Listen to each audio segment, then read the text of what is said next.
नमस्कार दोस्तों, stock specific learning में हम बात कर रहे हैं सरकारी कंपनियों के बारे में। और उसमें से कुछ कंपनी के नाम्स ऐसे होते हैं जहाँ पे हमें भी याद नहीं था कंपनी की नाम्स, और हम भी पहली बार ही इस कंपनी के बारे में स्टडी करने जा रहे हैं।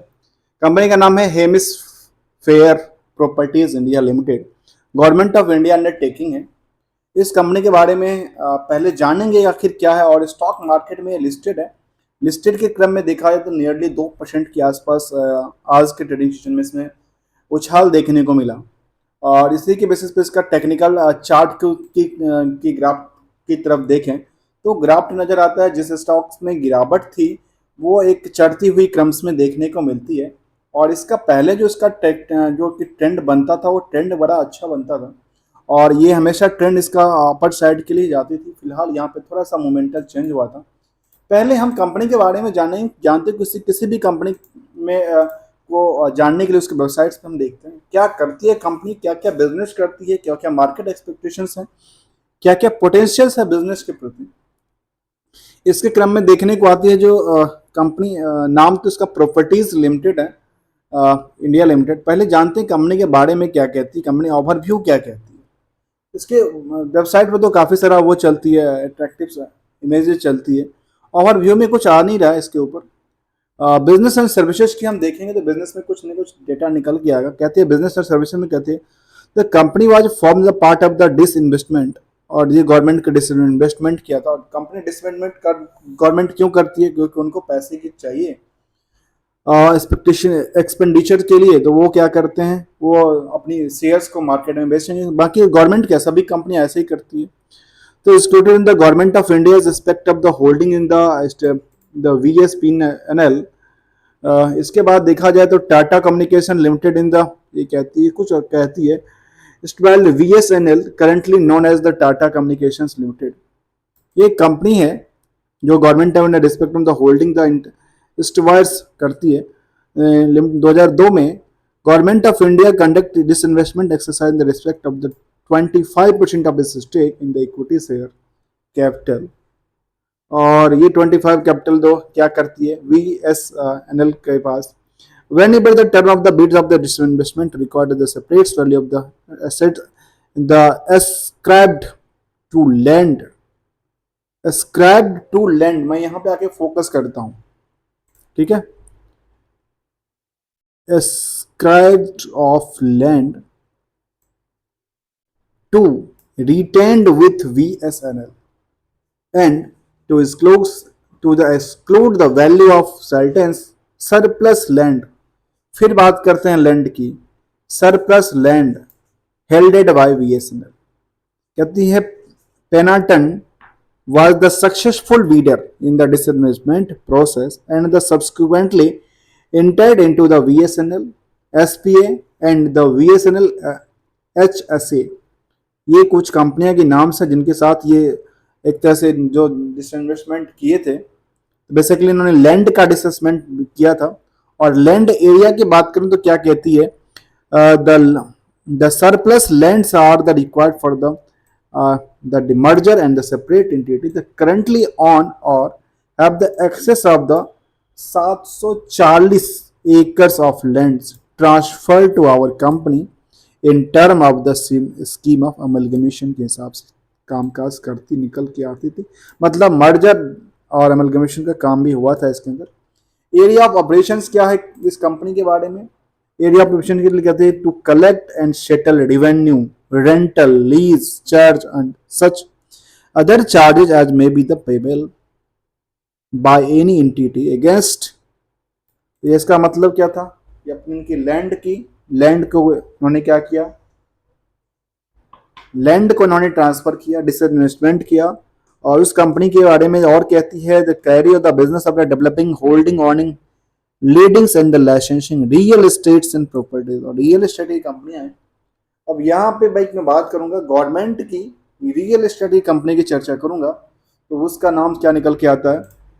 उसका नाम निकल के आता है हेम्सफायर प्रॉपर्टीज इंडिया लिमिटेड, जिसका काम है लैंड्स वगैरह की, जो उनकी गवर्नमेंट की जो लैंड्स हैं उसको डिसइन्वेस्टमेंट किया था यहाँ पे। और उसी की कंपनी है जिसको लिस्टिंग करा करके गवर्नमेंट ने पैसा लिया और उसी क्रम की बात चलते हैं थोड़ा सा स्टॉक की तरफ, जहाँ पे 2% और थोड़ा सा और क्लैरिटी के लिए, क्योंकि मुझे भी थोड़ा सा और क्लैरिटी चाहिए कि हम भी पहली बार स्टडी कर रहे हैं। तो कहती है company has the form the parts of the disinvestment is exercise carried on the government of India and holding of the स्टवाल the VSNL currently known as the Tata communications limited है। और इसको क्या किया था, company is the term of the scheme of the amalgamation के तहत 740 एकड़ जो लैंड था ट्रांसफर किया था, ट्रांसफर टू कंपनी। और यही क्रम चलता रहा। इसकी यदि हम इसकी वो देखें, बुक वैल्यू की बात करें तो बुक वैल्यू निकल के आती है करीब 12-12.5 रुपये के आसपास। डिविडेंड डील कुछ भी नहीं है और करंट मार्केट प्राइस है 200 रुपये के आसपास। थोड़ा सा चलते हैं इधर और हम 52 वीक की हाई की बात करें तो 52 वीक की हाई में करीब करीब निकल के आता 264 के आसपास।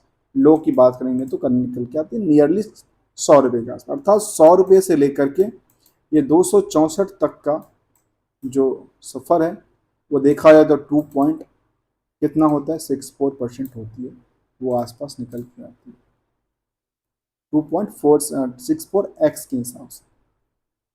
अब आते हैं फेस वैल्यू इसका कंपनी का 10 रुपये का, पीबी रेशियो वगैरह सब जो पीई है वो काफ़ी निगेटिव्स हैं इसके लिए, बाकी आरओई थोड़ा सा निगेटिव्स हैं क्योंकि शायद बिजनेस में लॉस है या क्या है वो आगे चल के देखते हैं।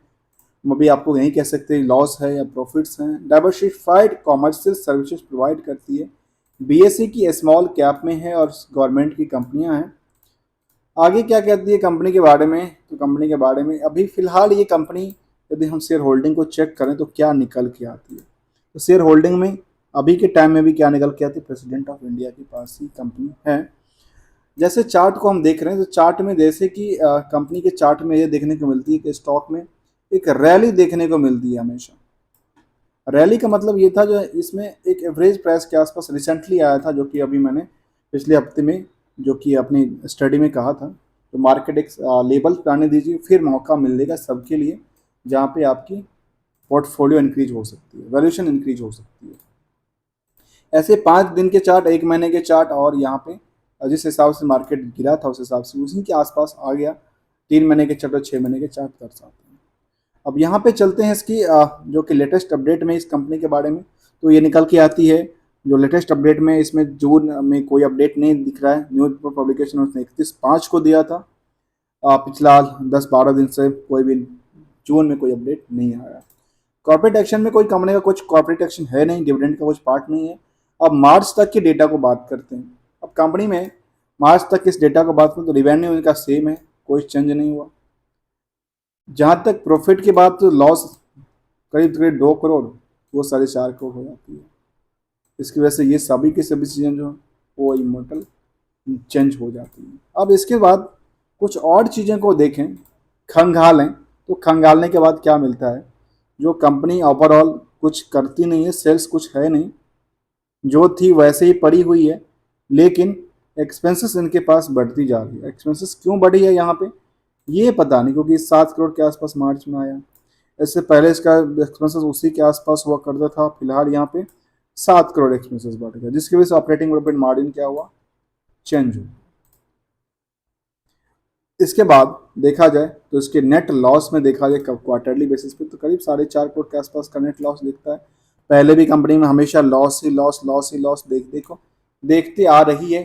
तो इसका हिसाब से यदि लॉस ही लॉस मेकिंग कंपनी तो ट्रेंडिंग क्या बनना चाहिए, ट्रेंडिंग बनना चाहिए था ऊपरी सतह से निचली सतह गिरावट, लेकिन यहाँ पे क्या बनता जा रहा है, यहाँ पे बना है निचली सतह से ऊपरी सतह पे आने के बाद थोड़ी सी मार्केट मोमेंटल के हिसाब से एवरेज के पास आसपास निकल के आती है। ये था इसका पॉइंट्स। अब दूसरी तरफ देखा जाए तो इसका प्रॉफिट एंड लॉस को ईयर टू ईयर को कंपेयर करें तो कुछ है नहीं। जहां कंपनी का 2 करोड़ के आसपास था वहां पर 52 लाख के आसपास होता है। कंपनी लॉस में चल रही है, ऑपरेटिंग प्रॉफिट भी लॉस है और 12-13 करोड़ का लॉस ही देखने को मिला। इसमें देखा जाए तो करीब करीब दिन 9 करोड़ के आसपास का लॉस देखने को मिल रहा। ये था इसका ओवरव्यू। इससे पहले भी कंपनी का अच्छा खासा लॉस नुकसान देखने को मिला।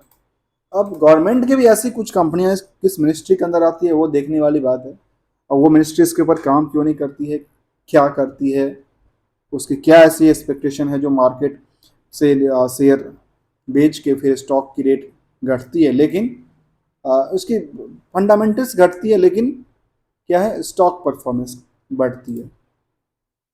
अब चलते हैं शेयर होल्डिंग पैटर्न की तरफ, और जहाँ पे देखें करीब 51% होल्डिंग जो है वो कम्प्लीटली गवर्नमेंट के पास है, 51 और 48% होल्डिंग है आम पब्लिक के पास। और आम पब्लिक की पोजीशन क्या दर्शाती है? आम पब्लिक की पोजीशन ये दर्शाती है, यहाँ पे FIB करीब 1% के आसपास जो बढ़ा है, DI कुछ है नहीं, पब्लिक में केवल केवल 47% होल्डिंग दिखती है, जिसमें से एक होल्डिंग बड़ा स्टेक दिखता है टाटा सन्स प्राइवेट लिमिटेड के पास, बस 8% की होल्डिंग।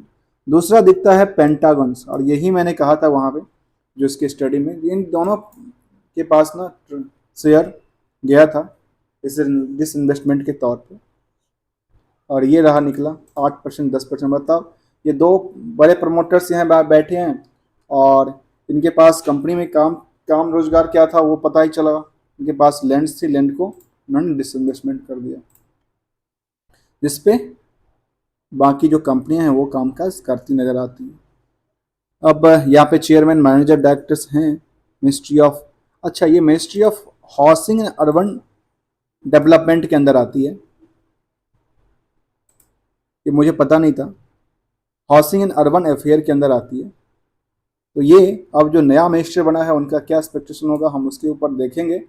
जो नया मिनिस्टर्स का क्या इसके ऊपर नया आकलन लेता है, इसके कंपनी प्रॉफिट में आती है या फिर नुकसानदायक ही होती है, या कुछ ऐसे निकालने वाली पार्ट्स होती है जो कि आउटसाइडर के साथ होती है। अब एज ऑन डेट स्टॉक की परफॉर्मेंस की चर्चा करें तो कई बार हो सकता है मैं बुल मार्केट से बियर मार्केट, बियर मार्केट से बुल मार्केट को कंपेयर करके एवरेज मार्केट के आसपास की प्राइस को देखा जाए, तो क्या एवरेज आज के डेट में परसेंटेज ऑफ ग्रो दिखता है इस कंपनी के स्टॉक के हिसाब से? स्टॉक के हिसाब से क्या दिखता है? जो पिछले 3 साल में स्टॉक ने 27%, 2 साल में 72%, 1 साल में मतलब अच्छा खासा परफॉर्मेंस करता नज़र आ रहा है। और देखा जाए तो करीब 40% और 33% के आसपास, और हमेशा ही कुछ ना कुछ बुलिश दिया है। इसीलिए कहते हैं स्टॉक मार्केट कुछ भी है ना, इक्विटी में पैसे ही पैसे हैं, नहीं कुछ ही स्टॉक को छोड़ के मैंने देखा है मोस्टली ऑफ स्टॉक में ये क्या कि जो इक्विटी मार्केट है उसमें हमेशा मार्केट जंप ही करेगा। यदि थोड़ा सा पैनिक होगा ना, गिरावट भी आएगी ना, क्योंकि आप सोचिए जो जिस हिसाब से महंगाई बढ़ती है, जिस हिसाब से आपके इनकम बढ़ते हैं, क्या उस हिसाब से मार्केट नहीं बढ़ेगा क्या? बिल्कुल बढ़ेगा। इसीलिए ये चीज़ें निकल के आती है, जिस हिसाब से उस हिसाब से जिसके डबल रफ्तार से बढ़ता है। आपकी इनकम इनकम से क्या होता है, इनकम के डबल रफ्तार से आपकी एक्सपेंसेस बढ़ती है, और स्टॉक मार्केट इसी एक्सपेंसेस के बेसिस पे इंक्रीज करता है, क्योंकि आपके एक्सपेंसेस से ही तो मार्केट चलती है। हमने इसका कम की बात किया, इसकी पीएस कंपनी में देखें तो क्वेस करके आती है, ग्रांस होल्ड्स करके आती है, मैक्स इंस करके आती है। तो हमने इसको समझने का प्रयास किया, आगे चल के कुछ कंपेयरिंग डेटा बनाएंगे और समझने का प्रयास करेंगे इस कंपनी के बारे में, और भी कुछ नया स्ट्रेटजी क्या इसका एक्सपेक्टेशन है मार्केट के लिए, और क्या आगे इसका गवर्नमेंट आगे क्या क्या प्लान्स करती है इसके लिए, जहाँ पे कंपनी प्रॉफिट मेकिंग भी बने, डिविडेंट भी दे, कंपनी के लिए भी दे और आम इन्वेस्टर के लिए भी दे। और साथ में इसका चार्ट फिलहाल देखने को आती, जिस लेवल पे गिरा था उसी लेवल पे आके खड़ा हुआ है। और कि मैंने यहाँ पे बिल्कुल कहा था कि मार्केट को एक एवरेज बनाने दीजिए, ये एवरेज के प्राइस हिसाब से मार्केट फिलहाल इसका देखें, रेजिस्टेंस तो रेजिस्टेंस इसका आसपास या आसपास निकलता आता है, इससे ज़्यादा देखें तो इसका रेजिस्टेंस या आसपास यहाँ पे आसपास निकलता जाता है, मतलब 220, 225, 230, 240 तक आसपास जा सकता है, यदि कुछ और भी काम इसके साथ होता है तो। वीडियो अच्छा लगा तो लाइक शेयर सब्सक्राइब करना। Thank you so much for joining here.